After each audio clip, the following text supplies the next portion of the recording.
कालका जी भी सुधार कैंप के सामने वाली, बराबर वाली, अंदर वाली सारी की सारी सड़कें प्रियंका गांधी के गाल जैसे जरूर बना देंगे।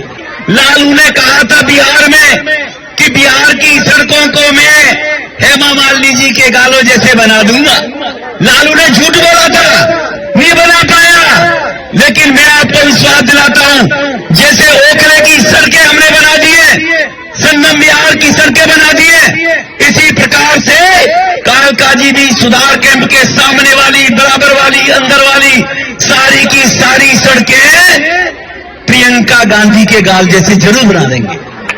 आप एक चुनी हुई सांसद के गालों की बात कर रहे हैं, अगर इसमें कोई आपत्ति नहीं तो क्या आप अपनी बेटी के गाल की बात करिएगा, आप अपने बहन की गाल की बात करिएगा, आप अपनी पत्नी की, अपनी मां की गाल की बात करिएगा? आप नहीं करिएगा। और उसमें भी कह रहे अगर किसी को दुख हुआ, वो किसी की पत्नी, वो किसी की बेटी, वो किसी की बहन, वो किसी की मां नहीं है। और मैं यहां पर, मुझे पता है आपकी प्रवक्ता इस पर बोलेंगी, लेकिन एक औरत के नाम के साथ खिलवाड़ करना और यह कहना कि उसने बाप बदल लिया, यह कितना दुष्कर्म है। लेकिन यही असली मानसिकता, और मुझे आप 30 सेकंड का टाइम दीजिए क्योंकि मैं ये बोलना चाहती हूं।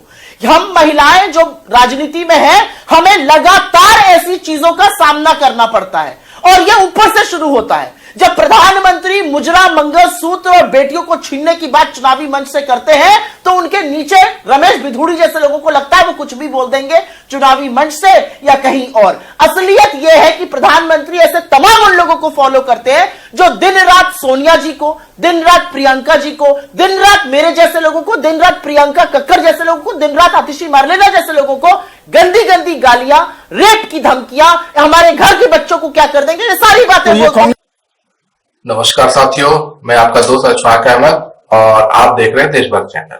ये रमेश बिधूड़ी, जिनको कालका जी दिल्ली से चुनाव के लिए मैं प्रत्याशी बनाया है भाजपा, तो उनका ट्रैक रिकॉर्ड क्या है? तो अभी पिछले ही साल संसद में दानिश अली, उस समय जो बसपा के सांसद थे, उनको कटुए, साले, मुल्ले, पता नहीं क्या क्या शब्द का उपयोग किया था।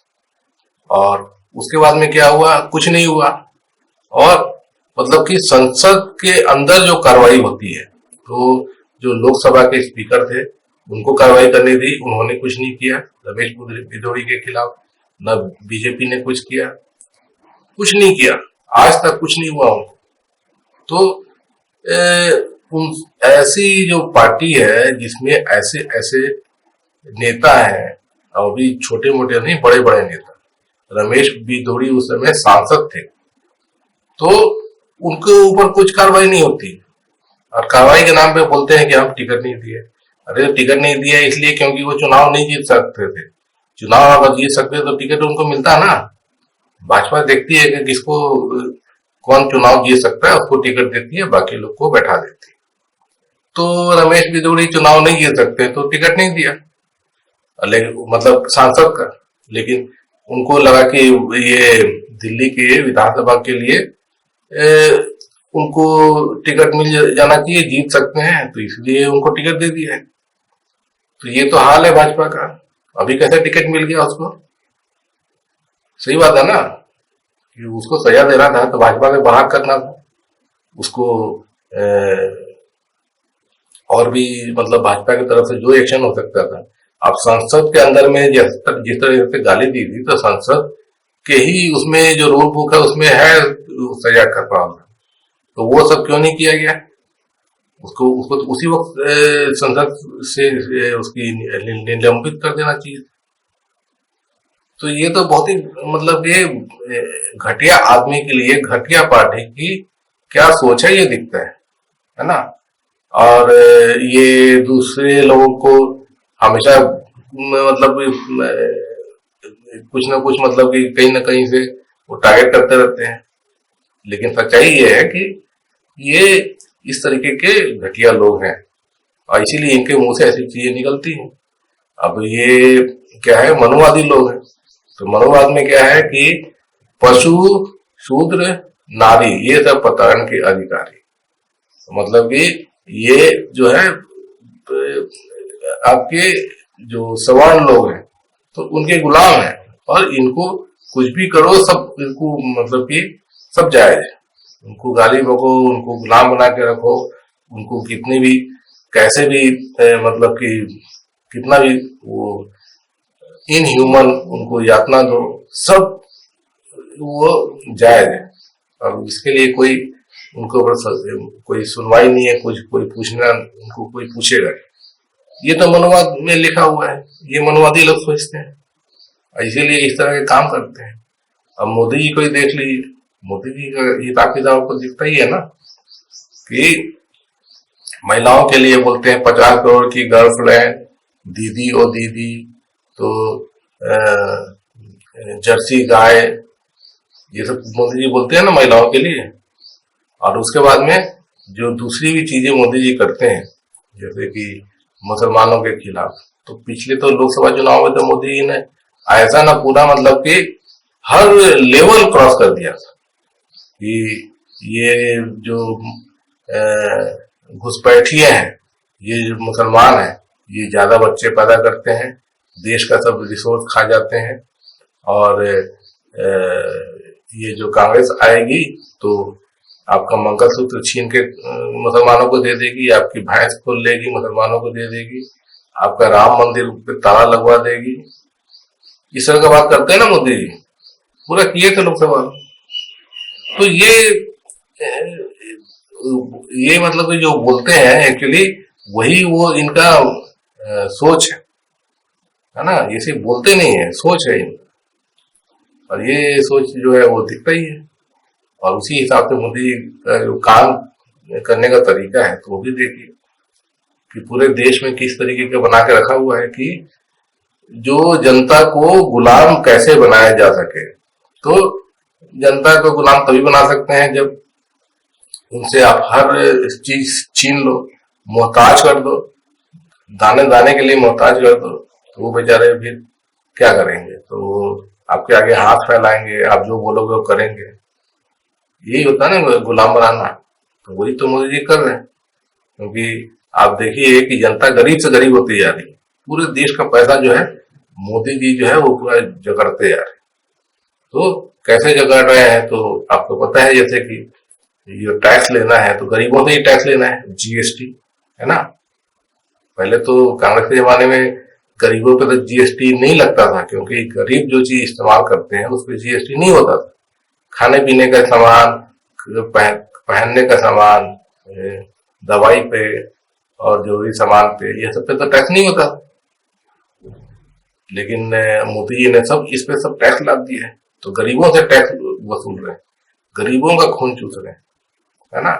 और उसके अलावा मोदी जी और क्या करते हैं कि ये जो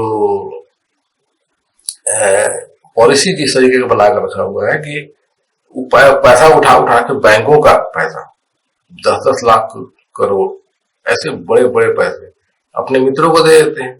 अब उनका फिर माफ भी हो जाता है। तो ये पैसा किसका है? जनता का पैसा ना। जो जनता पैसा, जो छोटे छोटे पैसा लगाई होती है, बैंकों में जमा करके रखी होती है, तो वही तो पैसा वो मोदी जी मित्रों को दे देते हैं और उसका माफ भी करवा देते हैं। गरीबों का कोई कर्जा माफ होता है क्या? किसान लोग इतनी आत्महत्या करते हैं, उनका कर्जा माफ होता है? उनके तो छोटे छोटे कर्जे होते हैं।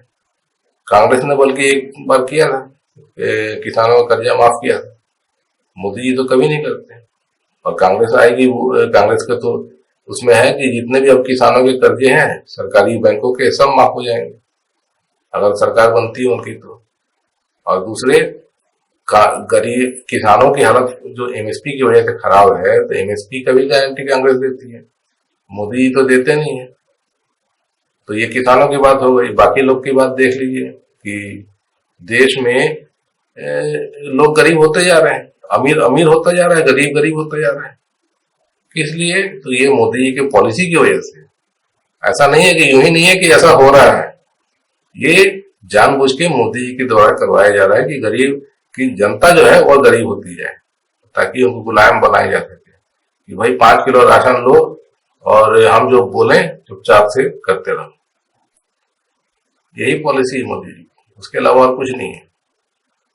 तो ये जो जिस तरीके का रवैया होता है वो ऊपर से चालू होता है। और रमेश बिधूड़ी जैसे लोग, इनकी औकात कितनी है कि वो कभी भी जाए कुछ भी बयान देते हैं, जहां जाते हैं इस तरह का बयान देते हैं, क्योंकि उनको पता है कि उसी से तरक्की होती है।